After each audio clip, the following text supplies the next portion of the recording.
It's October 7th, 2002. 4:47 on a Friday afternoon. Carrying nothing but a plain brown box,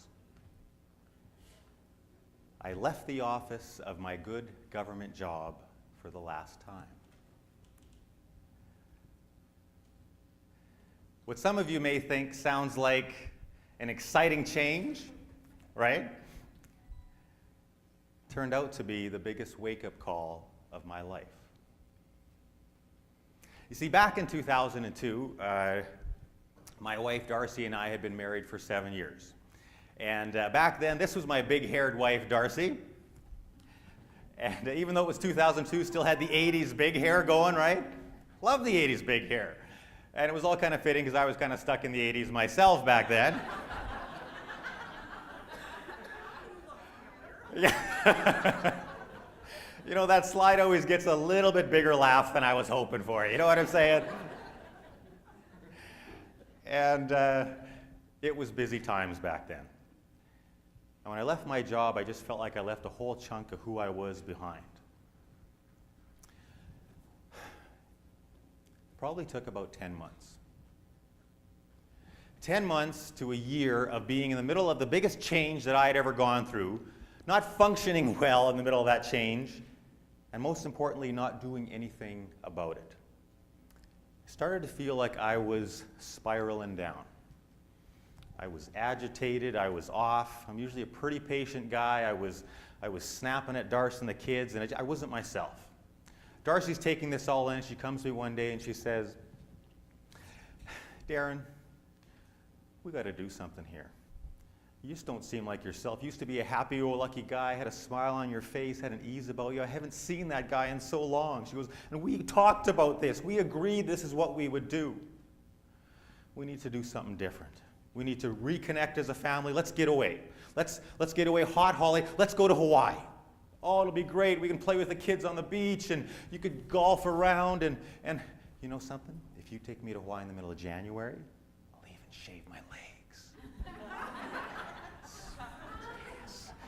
This is sounding pretty darn good, right? It's a cool place. If you're a lots to do kind of person, this is a lots to do kind of place. I'm that guy. To this day, I will never forget that first drive down the strip in Waikiki.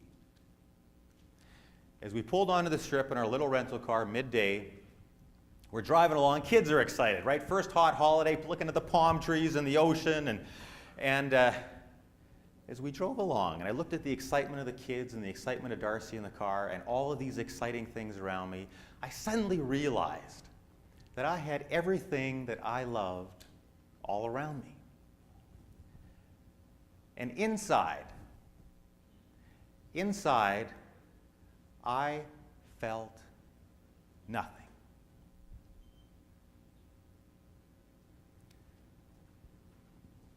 I felt nothing. It felt like there was a disconnect between the excitement that my family was feeling and what I was feeling. Felt like there was a disconnect between me and all of these activities that I know this is my stuff. I know I love to do this stuff, but I wasn't feeling it. I must have walked up and down that beach 50 times in the 2 weeks that we were there, and that connection never came. I didn't feel the excitement of this trip. I didn't feel like playing with our kids. I didn't feel like being close to my wife, Darcy. It's a strange feeling when you look around at your life and you feel like this should be good, and you're not feeling it. You ever been there before? Have you ever had an experience like that before? Where you look around at your life and there's good stuff there, right? Maybe it's a great home. Maybe it's your job as an administrator. I know many of you had said that you love serving the community that you're part of, making a change, making a difference. Or maybe you found that you're just not connecting with that. Or maybe it's a spouse or special someone in your life who just has seemed disconnected for an awfully long time. It can be a very weird and a very scary place to be. And what I had thought was going to be the big reconnection for my family and I ended up being the beginning of a journey. A journey to figure out how when you're stressed out in the middle of big changes and you're going hard and you're not doing anything about it, how it starts to deplete you and you start to get caught in this stress spiral that we're talking about. So we're going to talk about lessons learned on the journey and most importantly, how those lessons apply to your journey.